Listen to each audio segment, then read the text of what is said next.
마르코 폴로의 동방연문록에 나오는 배경은 베니스입니다. 베니스는 실크로드를 이용해서 중국과 유럽을 잇는 무역으로 천년 국가를 만들어내죠. 르네상스의 시작을 만들어내기도 하고요. 베니스가 성장을 했던 배경에는 베니스의 지정학적 위치도 중요했었습니다. 이탈리아 북동부에 있었기 때문에 상대적으로 지중해를 거쳐 소아시아를 거쳐 페르시아를 거쳐 중국까지 이어지는 노선을 확보하기가 상대적으로 이태리 서부에 있는 도시들보다 훨씬 유리했죠. 세계 정세가 변화를 가집니다. 오스만 제국이 들었으면서 베네치아가 중국과 무역을 하던 노선이 막히게 됩니다. 유럽 서쪽에 있었던 국가들이 희망봉을 도우는 경로들을 만들어내는 등 대항해 시대가 시작이 됩니다. 베네치아는 서서히 내리막을 걷게 되죠. 지정학적 위치에 변화가 있었던 거죠. 한국은 지금 어떠한 모습일까요? 두만강 하류를 보면 재밌는 모습을 발견하게 됩니다. 과거 중국은 동해 쪽으로 나올 수 있는 작은 통로가 있었다고 해요. 하지만 국경 분쟁이 일어나면서 두만강 하류 쪽의 중국 영토는 사라지게 됩니다. 그러면서 중국은 동해 쪽으로 나올 수 있는 통로를 잃어버리게 된 거죠. 그러면서 중국은 북한과의 관계 또는 러시아와의 관계를 통해서 동해 쪽으로 나오는 통로를 얻고자 합니다. 이유가 뭘까요? 러시아 같은 경우는 부동항을 얻기 위해서 남쪽으로 계속 내려왔다고 하는데 중국이 왜 동해 쪽으로 나오고 싶어 할까? 그 이유 중에 하나는 온난합니다. 북극 항로가 열렸다는 거예요. 지금도 러시아는 겨울을 피한 시기에는 많은 무역선 또는 유조선들이 북극 항로를 통해서 이동을 하고 있다고 합니다. 중국도 유럽 또는 미국 쪽에 많은 수출을 해야 되는 나라예요. 그렇기 때문에 수출을 할 수 있는 더 많은 무역로를 원하게 되는 거죠. 여기서 싱가포르를 한번 생각해 보면 한국의 지정학적 위치가 좀 더 선명해집니다. 싱가포르이 두각을 나타냈던 이유는 중동에서 아시아로 오는 유조선들 그리고 무역선들이 지나가는 경로에 있었기 때문이라고 합니다. 물론 지금은 금융으로 잘 나가고 있지만요. 지도상으로 보면 싱가포르 바깥쪽으로 다시 얘기해서 인도네시아를 남쪽으로 도는 노선도 분명히 존재해요. 근데 왜 싱가포르 앞바다를 지나갔을까? 이거에 대한 해석은 여러 가지가 있습니다만 상대적으로 싱가포르이 여길 지나가는 배들에게 편의 서비스를 제공하는 산업을 먼저 발전시켰기 때문에 그리고 또 하나는 큰 바다보다는 섬과 대륙으로 감싸져 있는 지역이 상대적으로 태풍이나 이런 위험성이 줄어들게 되는 거죠. 그렇기 때문에 이쪽이 훨씬 유리했을 거다라는 해석이 있어요. 그러면 이 상황을 한국과 중국과 일본이 있는 지역으로 가져와 보면 어떨까요? 이 3개국은 세계적인 제조업 국가들입니다. 많은 에너지를 사와야 되고요. 그리고 많은 것을 수출해야 됩니다. 무역로의 하나의 방법은 일본 남쪽을 통과하는 거고요. 또 하나는 일본과 한국 사이를 통과하는 거죠. 남해와 그리고 동해를 통과하는 루트가 싱가포르와 비교해 볼 만합니다. 이렇게 지정학적으로 유리하다 하더라도 베네치아에서 볼 수 있었던 상황을 염두에 두어야만 하는 것 같습니다. 러시아를 적대국으로 본다면 북극 항로는 상대적으로 제한이 됩니다. 하지만 러시아와 거래를 하는 무역 국가로서 본다면 북극 항로는 큰 의미를 가질 수 있죠. 러시아를 무조건 믿을 수 있느냐라는 질문을 한다면 그건 그렇지 않습니다. 왜냐하면 독일과 유럽이 이미 천연가스가 차단됐을 때 어떠한 모습을 보여주는지를 우리는 경험했기 때문입니다. 그래서 무조건 러시아를 믿고 항로가 만들어진다는 의미는 아니에요. 하지만 관계는 좋을 때도 있고 나쁠 때도 있는 거 아니겠습니까? 이 항로를 잘 사용할 수 있을 때는 적극 활용하면 좋은 거죠. 그리고 한국은 에너지를 많이 수입해야 되는 나라예요. 에너지 부국 중에 하나가 러시아입니다. 시베리아는 온난화를 겪으면서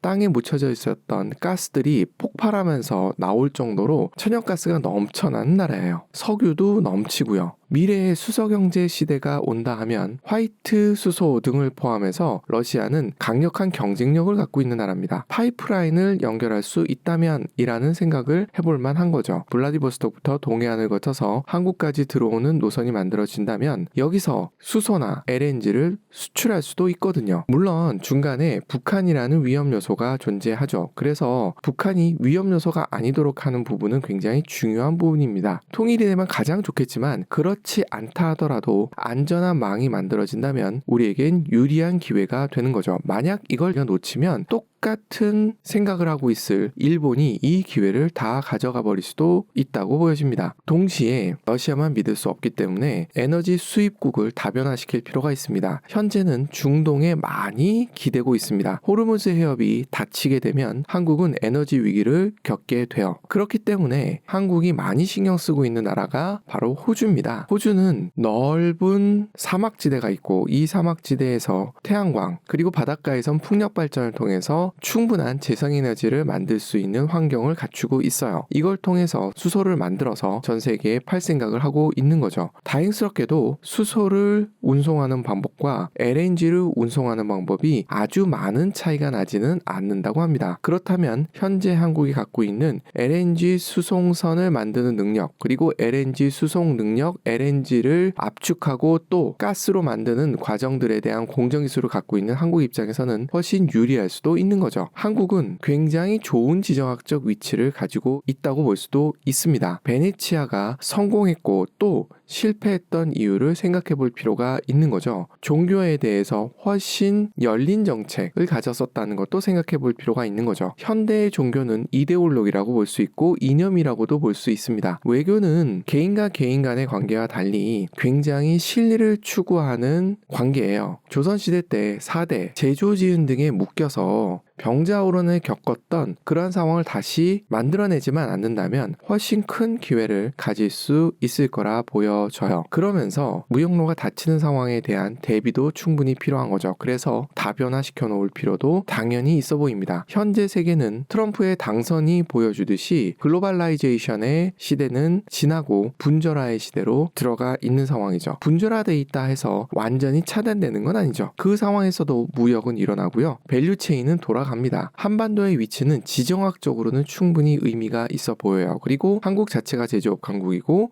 그리고 제조업 강국들이 주변에 있는 것이 도리어 긍정적인 요인으로 작동할 수 있을 거라 보여집니다.